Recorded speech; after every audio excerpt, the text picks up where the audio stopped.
آج کل پوری دنیا میں ایک الگ بے چینی پھیلی ہوئی ہے، خاص طور پر مسلمانوں کے ساتھ اسلاموفوبیا جہاں جہاں مسلمان ہے پریشان کیا جا رہا ہے۔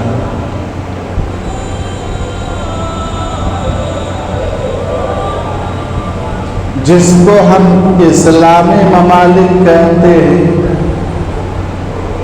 حقیقت میں وہ اسلامی ممالک نہیں، مسلمانوں کی اکثریت ممالک ہے۔ مسلمان وہاں زیادہ ہے۔ اسلام نام کی کوئی چیز وہاں کے حکومتوں میں نہیں ہے، اس لیے سب کے سب امریکہ اور برطانیہ کے پٹھو بنے ہوئے ہیں، ان کے تلوے چاٹنے کے لائق بنے ہوئے ہیں۔ وہاں کے عوام بیچارے مجبور اور لاچار ہیں۔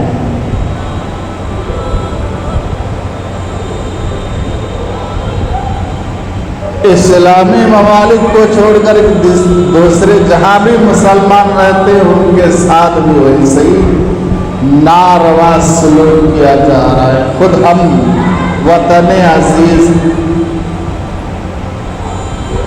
یہاں پر رہتے ہیں، یہاں پر ہمارے ساتھ کس طریقے سے ماب لنچنگ کیا جاتا ہے، ہمارے جانوں کو سستا کر دیا گیا ہے، ہمارے خلاف پارلیمنٹ میں قانون بنایا جاتا ہے، کبھی طلاق کے نام پر، کبھی NRC کے نام پر، کبھی CAA کے نام پر ایسے قانون بنا کر کے ہم کو ڈرایا جاتا ہے۔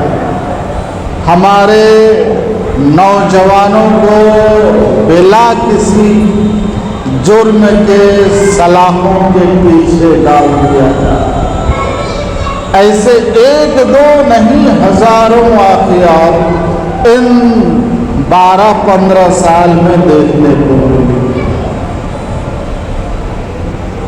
پوری دنیا ایک طرف ہو چکی ہے، سب کا ٹارگٹ مسلمان ہے، ہر ایک کا ٹارگٹ مسلمان ہے۔ وہ ہم کو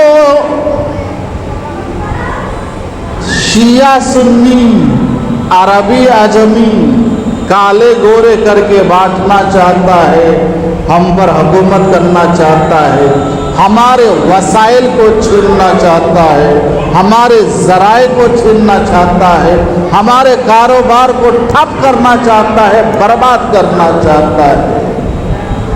ہم ان کے باتوں میں آ جاتے ہیں، آپسی اختلافات کو اور ہوا دینے لگتے ہیں، پھر وہ نہیں دیکھتا ہے کہ سامنے والا کون ہے، شیعہ ہے، سنی ہے، بریلوی ہے، دیوبندی ہے، جماعت اسلامی ہے، جماعت والے ہیں، فاتحہ والے ہیں، غیر فاتحہ والے ہیں، وہ یہ دیکھتے ہی نہیں ہے، وہ صرف اور صرف یہ دیکھتے ہیں اس کے سر پہ ٹوپی ہے یا نہیں ہے، اس کا ختنہ ہوا ہے یا نہیں ہے، یہ گائے کا گوشت کھاتا ہے یا نہیں ہے، صرف یہ چیز دیکھ کر کے ہمارے اوپر ٹوٹ پڑے۔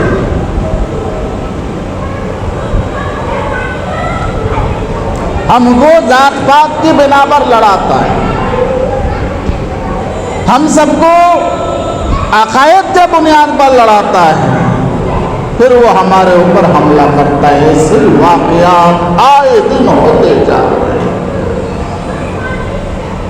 ہمارے اسلاف نے جو جائیداد اپنی قوم کے خدمت کے لیے چھوڑ کر کے گئے تھے، دان کر دیا فی سبیل اللہ کہ یہ چیز امت کو فائدہ پہنچتی رہے، ان املاک کو، ان اوقافی جائیداد کو ہڑپنے کے لیے پارلیمنٹ میں پوری پورے ہندوستان کے خلاف اس نے قانون بنا کر کے لا دیا، مسلمانوں کے درمیان بےچینی پیدا کر دیا۔ انصاف پسند ہندو بھی جانتے ہیں یہ قانون صرف اور صرف مسلمانوں کو پریشان کرنے کے لیے بنایا گیا۔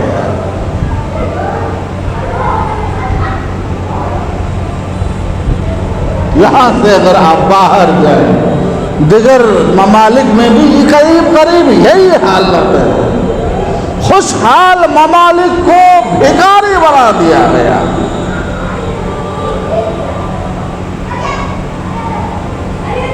مصر ہے، جارڈن ہے، لیبیا ہے، سیریا، عراق، یہ سب خوشحال ممالک تھے، سب خوشحال ممالک تھے۔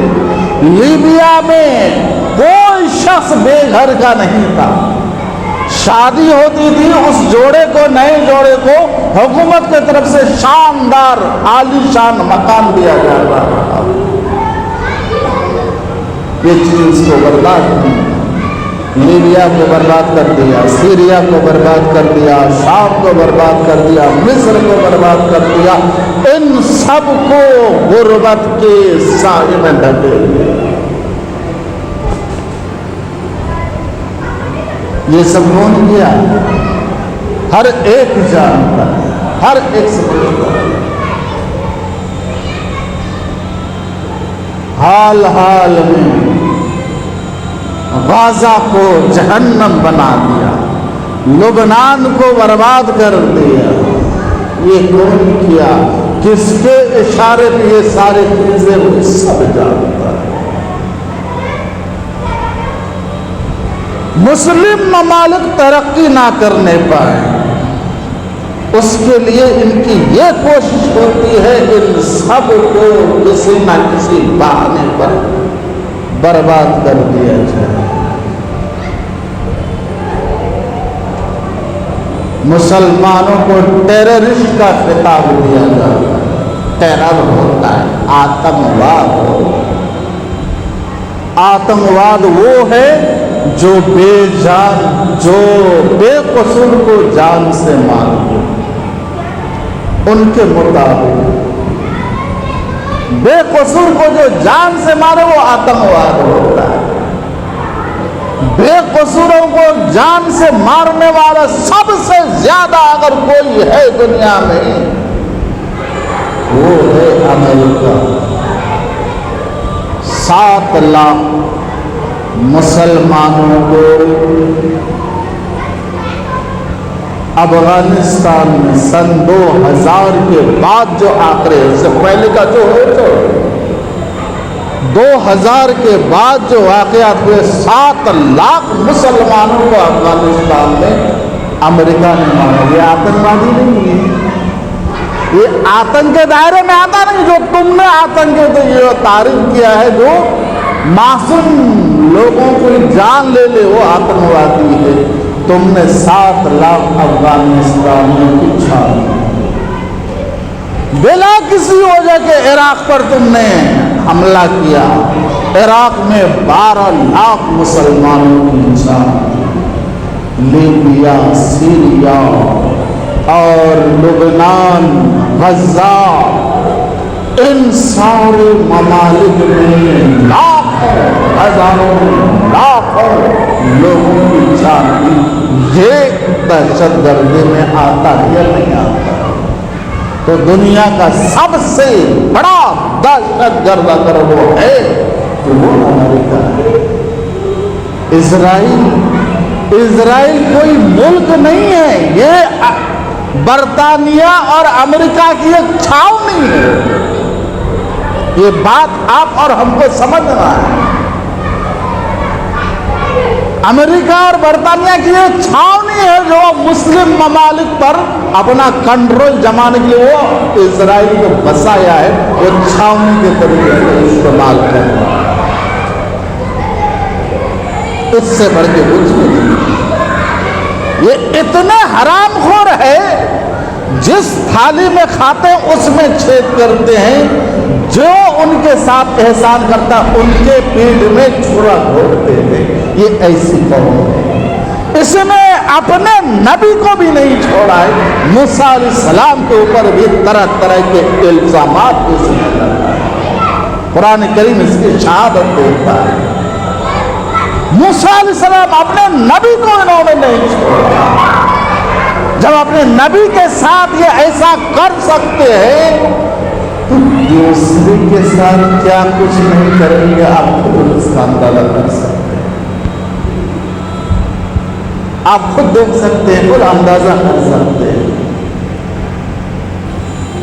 ابھی اس کی بدماشی دیکھیے، کیسی اس کی بدماشی ہے، کیسا یہ دنیا میں اپنا ایک رعب اور دبدبہ کرنا چاہ رہا ہے۔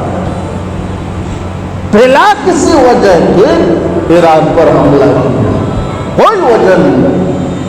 اگر ایٹمی مذاکرات پر بات کرنا تھا تو وہ امریکہ کا کام تھا، تمہارا اس میں کیا دخل، عمل دخل کیا؟ امریکہ سے پہلے اس نے جا کر کے ایران پر حملہ کیا۔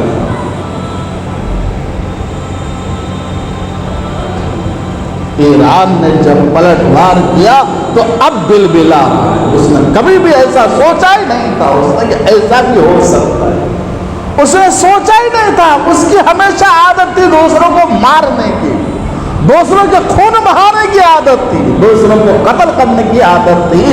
اب جب وہ قتل ہو رہا ہے، اب جب وہ مارا جا رہا ہے، اب جب اس کی لوٹی جا رہی ہے، اب جب وہ کھنڈرات میں تبدیل ہو رہا ہے، اب وہ بلبلا رہا ہے۔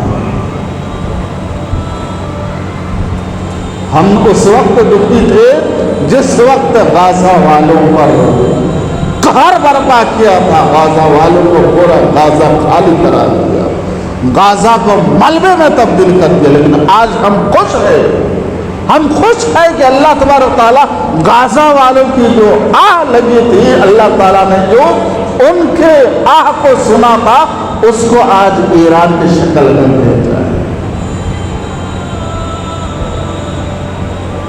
اور ان کو سبق سکھا رہا ہے۔ نقصان ایران کا بھی ہو رہا ہے، لیکن ایران ایک واحد تنہا ایسا ملک ہے جو پیچھے جھکنے کے لیے نہیں۔ وہ اپنے دھرم کے خاطر اپنے آپ کو مار لیتے ہیں، دوسرے کو جب مارنے آئیں گے تو کتنا ماریں گے اس کا تو اس کو اندازہ بھی نہیں۔ محرم میں یہ شیعہ اپنے آپ کو مار لیتے ہیں، ماتم کر کے وہ اپنے آپ کو مارتے ہیں۔ تمہیں جب مارنے پر آئے گا تو کتنا مارے گا تم اندازہ کر سکتے۔ کل اسرائیل کے ایک منسٹر کا بیان آتا ہے کہ ایران نے ہمارے ہاسپٹل پہ حملہ کیا ہے، انترراشٹریہ قانون کے خلاف ہے، انترراشٹریہ قانون کا دھجے اڑایا ہے ایران نے۔ ارے یہ بات تم کو بولنے کا حق ہی نہیں ہے، تم یہ بات بولتے ہو۔ غازہ کے سارے ہسپتال کو تم نے تہس نہس کر دیا، غازہ کے سارے اسکولز کو تم نے اڑا دیا، غازہ کے جتنے دواخانے تھے سب کچھ تم نے برباد کر دیا۔ آج تمہارے اوپر مصیبت آن پڑی ہے تو آج تم کو انترراشٹریہ قانون یاد آ رہا ہے۔ غازہ کے لوگ کو جینے کا حق نہیں تھا۔ بچی یاد ہے نا، بچی مرتے وقت چھوٹی معصوم 4 سال کی بچی نے جو رد کیا تھا، میں اللہ کے پاس جا رہی ہوں، اللہ کو جا کر کے اسرائیل کی شکایت کرو۔ شاید اللہ تبارک و تعالیٰ اس معصوم بچے کی آہ کو سنا، اور ہزاروں لاکھوں کروڑوں مسلمانوں نے غازہ والوں کے لیے، فلسطین کے لیے دعا کیا تھا، رو رو کر اللہ تعالیٰ سے دعا کیا تھا۔ اللہ تعالیٰ اس دعا کو کیسے رد کر سکتا تھا؟ اللہ تبارک تعالیٰ نے آج ایران کو قہر بنا کر کے اس کے اوپر چھوڑ دیا ہے۔ اپنے آپ کو چیختا بلختا دیکھ کر کے اب اس کو احساس ہو رہا ہے، اب معافی مانگ رہے، روڈوں پر نکل کر کے معافی مانگ رہے، امریکہ ایران ہمیں معاف کر دو، ایران ہمیں معاف کر دو۔ اپنے منسٹرز کو روڈوں میں چلنا مشکل کر دیا ہے، کوئی منسٹر باہر آنے کے لیے تیار نہیں، خود اس کے پرائم منسٹر نیتن یاہو کو لوگ جا کر کے تھپڑ مار رہے ہیں۔ یہ ساری صورتحال جب تمہیں سمجھ میں نہیں آئی، اب تم پر مصیبت آئی، اب تمہیں یہ چیز سمجھ میں آ رہی ہے، تو جب جس پر ہوتا ہے تب اس کا احساس ہوتا ہے۔ ہم تو یہی کہتے ہیں کہ اللہ تبارک و تعالی مظلوم کی مدد کرتا ہے، یہ ہمارا ایمان، دیر اندیر صحیح لیکن مظلوم کے ساتھ اللہ تبارک و تعالی ہے۔ مظلوم اور اللہ کے درمیان، مظلوم کی جو آہ رہتی ہے، مظلوم اور اللہ کے درمیان کوئی پردہ نہیں ہوگی، ڈائریکٹ وہ آہ اللہ تبارک و تعالی تک جائے۔ یہ اتنے حرامی قوم ہے، اتنے نمک حرام قوم ہے، جس نے فلسطین، اس فلسطین میں اسے بسنے دیا، اس وقت بسنے دیا جب اس کو ہٹلر مار کر کے بھگا رہے تھے، بدن میں کپڑے تک نہیں تھے۔ یہ سب سے پہلے کینیڈا گیا، پانی جہازوں میں، کشتیوں میں بھر کر کے کینیڈا گیا۔ کینیڈا میں داخل ہونے سے پہلے کینیڈا نے اس کو ایسے ہی واپس کر دیا، تم ہمارے پاس مت آؤ۔ امریکہ لے کے گئے ان کی کشتیاں، امریکہ بھی اپنے پاس بسانا مناسب نہیں سمجھا، امریکہ نے بھی اسے دور کر دیا۔ تو ایسے وقت میں بھائی چارہ دکھایا مصر، فلسطین نے اس وقت اپنا بھائی چارہ دکھایا، ان کو بسنے کی جگہ دیا۔ لیکن یہ اتنے حرامی قوم ہے، اتنی کمینی قوم ہے کہ جس نے اس کے رہنے کے لیے جگہ دی، چھت دیا، اسی کو اس زمین پہ رہنا بالکل مشکل کر دیا۔ 70,000 سے زیادہ مسلمانوں کو یہ قریب 2 سال کے اندر اس نے مارا، اس میں بھی 38,000 صرف اور صرف بچے۔ جو بچوں پر رحم نہ کرے وہ کیسے ہوں گے، وہ اندازہ کر سکتے ہو۔ موسیٰ علیہ السلام نے ان کو بہت سمجھایا، اس ذلیل قوم کو بہت سمجھایا، بہت ان کے پیچھے محنت کیا، بہت محنت کیا، لیکن یہ موسیٰ علیہ السلام کے ہی پیچھے پڑ گئے۔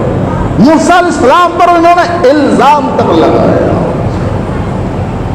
انہوں نے الزام تک لگایا موسیٰ علیہ السلام اپنے نبی پر۔ نعوذ باللہ، موسیٰ علیہ السلام کو ہیڈروسل کی بیماری، موسیٰ علیہ السلام نے ہمارے لوگوں کو لے کر کے مار دیا، 70 آدمیوں کو مار دیا۔ ایسے ایسے الزامات انہوں نے اپنے نبی پر لگایا۔ آپ اور ہمارے لیے وہ کیا کر سکتا ہے، اندازہ کر سکتا ہے۔ یہ دنیا کی سب سے ذلیل قوم ہے، سب سے زیادہ موت سے ڈرنے والی قوم۔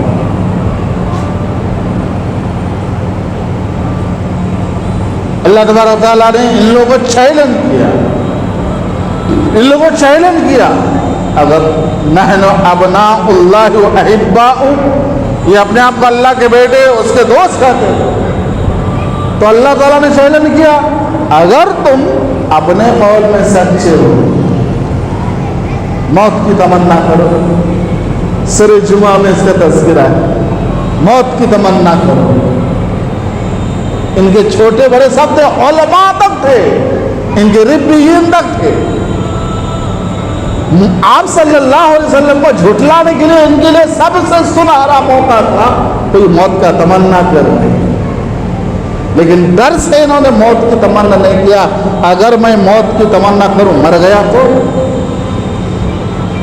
اتنا بزدل قوم ہے، ہمت نہیں ہوئی، اتنے بزدل قوم، وَلَن يَتَمَنَّوْهُ أَبَدًا، یہ کبھی بھی موت کی تمنا نہیں کرے، موت سے ڈرنے والے۔ اور جب ان کے لوگ مرتے ہیں تو یہ حد سے زیادہ پھوٹ پھوٹ کر، چیخ چیخ کر کے رونے والے قوم۔ اپنوں کے بچھڑنے کا جو درد ہوتا ہے، یہ دوسروں کے بچھڑنے پر تمہیں کیوں نہیں ہوتا؟ تو اللہ تعالیٰ جو کرتا ہے وہ اچھا کرتا ہے، وہ اچھا ہوتا ہے۔ ہماری جو کام تھی ہم نے کیا اور یہ چیز ہم کو اور کرتے رہنا ہے. ہم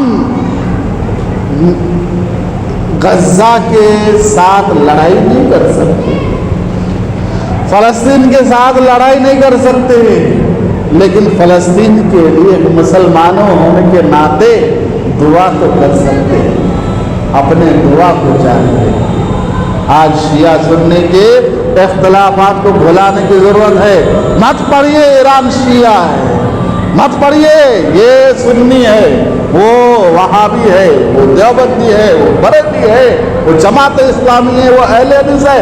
اس کی ضرورت نہیں. ہر شخص اپنے مسلک پر پورے طور پر عمل کرے, لیکن جب بات اسلام کی آئے سب ایک ساتھ ہو جائے, سب کو ایک ساتھ ہونے کی ضرورت ہے.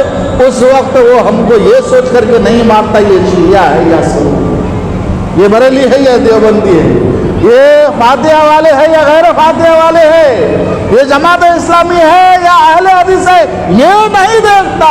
وہ صرف اور صرف دیکھتا ہے یہ مسلمان, یہ ٹوپی والا ہے, اس نے ختنہ کیا ہے, یہ بڑے خرگوش ہیں. آج ہماری اسی پہچان ہے, ہم اپنے پہچان میں صرف یہی چیز رکھ دیے, جو ٹوپی پہنتا ہے, جس نے ختنہ کیا ہے, اور جو بڑے کا گوشت کھاتا ہے وہ مسلمان. مسلمان وہ ہے ہی نہیں. وہ مسلمان کون ہے؟ جس کا ایمان مسلم ہے, جو اللہ تعالیٰ پر یقین رکھتا ہے, رسول اللہ صلی اللہ علیہ وسلم کو آخری نبی مانتا ہے, اور رسول اللہ صلی اللہ علیہ وسلم کو اپنے آئیڈیل مان کر کے زندگی گزارتا ہے, وہ ہے مسلمان. ہم اپنے آپ کو اگر چکا لے مسلمان, حقیقی مسلمان ہم کو نہیں ہو سکتے. حقیقی مسلمان وہ ہے جو آپ صلی اللہ علیہ وسلم کو اپنا آئیڈیل مانتا. نبی کریم صلی اللہ علیہ وسلم ہمارے لیے اسوہ حسنہ بن کر کے آئے, آئیڈیل بن کر کے آئے. تو آپ صلی اللہ علیہ وسلم کی سنتوں کو اپنی زندگی میں لائیے, اپنے زندگی میں لائیے, ان سنتوں کو اپنے اندر لائیے. آج ہم دین سے دور ہوتے جا رہے ہیں, بہت دور ہوتے جا رہے ہیں. ہم پنج وقتہ نماز کے لیے بھی تیار ہیں, اور بابان کے دعا کرتے ہم نبی کریم صلی اللہ علیہ وسلم کو مانتے ہیں. ہم عاشق رسول, رسول سے عشق کے جو شرائط ہے پہلے اس کو پورا کیجیے. رسول کے آنکھوں کی ٹھنڈک نماز ہے.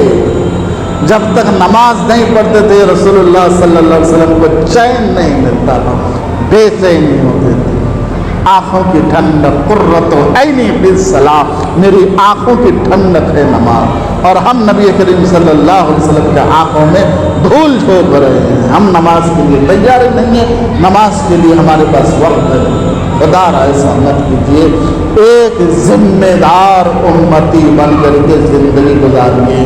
موت حیات اللہ کے ہاتھ میں ہے, اور نہ اللہ تعالیٰ اس کے بارے میں بتایا ہے کہ کب تمہیں مرنا ہے, یہ بھی اللہ تعالیٰ نے نہیں بتایا ہے. لا تدری نفس بأی ارض تموت, کہاں پر مرو گے, کب مرو گے تم کو نہیں معلوم. یہ اللہ تعالیٰ سے جانتا ہے. کہ جو مختصر زندگی ہے اس زندگی کو اس طریقے سے گزارے جس طریقے پر رسول خوش, اللہ خوش, اس طریقے سے اپنی زندگی کو گزارے. دعا ہے اللہ تعالیٰ سے, اللہ تعالیٰ نے کہنے سنت سے فرمائے اور امت مسلمہ کے ہر شرور و فتن سے حفاظت فرمائے. آمین یا رب العالمین. وآخر دعوانا الحمد للہ رب العالمین.